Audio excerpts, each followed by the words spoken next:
All right, let's just jump right into this explainer. Have you ever actually stopped to think about why there are exactly 60 minutes in an hour? Or, why a circle has 360 degrees? It just kind of feels like a universal constant, right? Well, the truth is actually mind-blowing. Our modern clocks are literally ticking to the rhythm of a 5,000-year-old invention. And it's all thanks to this mysterious, ancient group of people who built the entire blueprint for human civilization from absolute scratch. Welcome back to The Explainer. Today, we are going on a deep dive into the truly epic story of the Sumerians. This is a tale of incredible, raw ingenuity. We're going to see how an ancient people managed to forge the very foundations of modern civilization using practically nothing but river mud and marsh reeds. It's a massive story of a meteoric rise, a devastating ruin, and a resonance that, well, it still dictates how you and I live today. So, we've got a lot of ground to cover. We'll kick things off with the dawn of the first cities, move into the blueprint of civilization, take a look at gods, kings, and empires, and then finally wrap up with the tragic fall of Sumer. Part 1, the dawn of the first cities. We're looking at a group who actually referred to themselves in their own writings as the black-headed people. And what's so wild here is the incredibly hostile, resource-poor environment they somehow managed to tame in southern Mesopotamia, which is in modern-day Iraq. We are covering a vast, vast stretch of deep history here. I mean, look at 5400 BC, the founding of the city of Eridu. To put that massive timeline into perspective for a second, the events we're talking about today predate the Egyptian pyramids by centuries. By the time Stonehenge was literally just a bunch of dirt mounds in Britain, the Sumerians were already living in these sprawling, bustling metropolises. Now, you've got to appreciate their sheer ingenuity. The reality of southern Mesopotamia, it was brutal. They had virtually zero stone, no timber forests at all, just a baking climate with these unpredictable, totally destructive floods from the Tigris and Euphrates rivers. So, what do? Well, they dug miles of complex irrigation canals to tame the water. And since they had no stone or wood, they literally built an entire civilization out of the only things they had in abundance: mud and marsh reeds. They baked mud into bricks, and they wove those reeds into massive mats and structural beams. And out of that baked mud, they built absolute wonders. The defining feature of their cities was the ziggurat.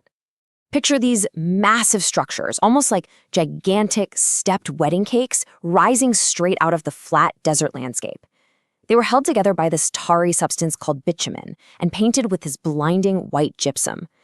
These towering temples were the absolute focal point of their cities. They were the earthly homes for their patron gods and the main economic engines of their entire society. And the scale of these cities, just unprecedented.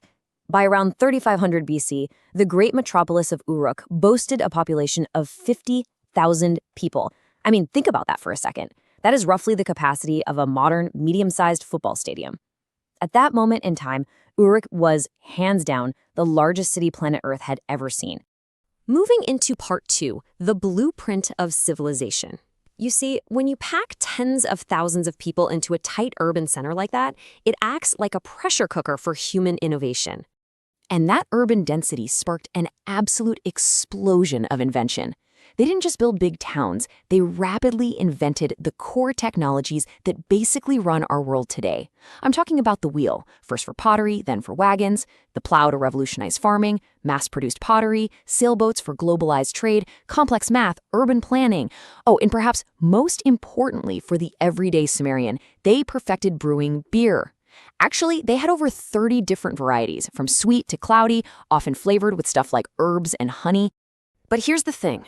To manage all this booming economic activity, all that trade and, the beer production, they desperately needed a way to keep records. Enter cuneiform, the world's very first writing system.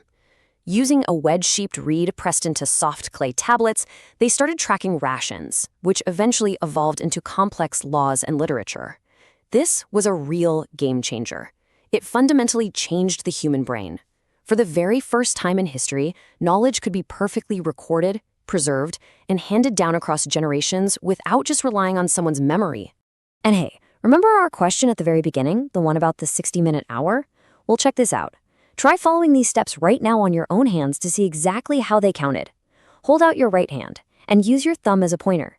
Tap the 3 individual segments on your other 4 fingers. That counts up to 12, right?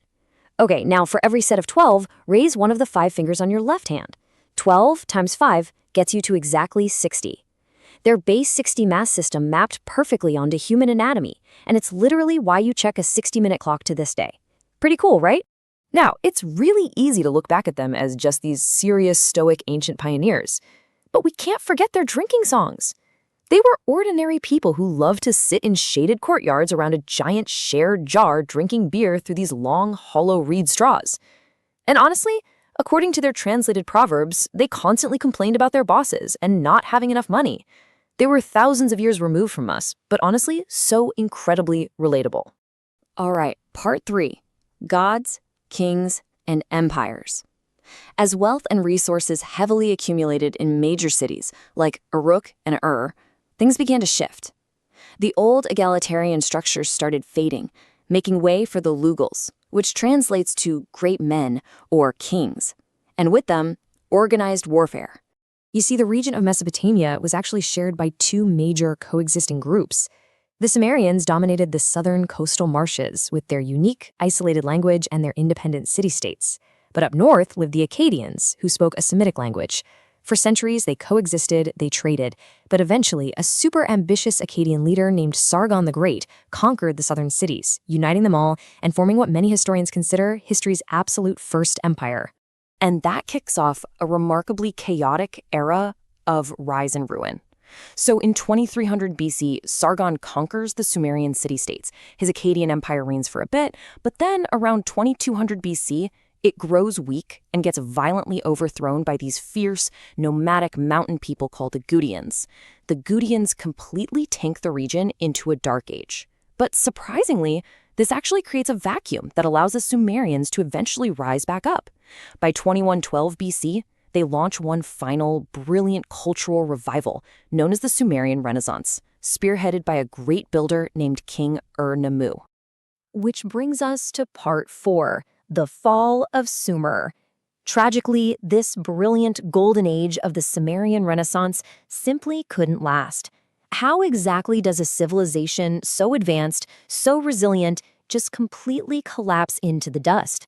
Well, the answer doesn't just lie in invading armies, it's actually in the dirt itself. In this devastating twist of dramatic irony, the exact same brilliant irrigation networks that originally let them conquer the harsh desert were slowly poisoning them. It's like a slow-motion disaster. Over centuries, the continuous river irrigation deposited trace amounts of salt into the farmland. The baking Iraqi sun evaporated the water, leaving this thick, white crust of salt right on top of the soil. Eventually, the salinized soil just stopped producing wheat and barley. Severe famine struck the cities. The entire empire literally starved from the ground up.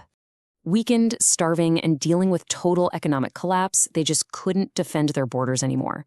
So, in 2004 BC, ambitious neighbors from the east, the Elamites, saw their shot. They poured over the borders, completely breached the starving capital city of Ur, and burned it to the ground.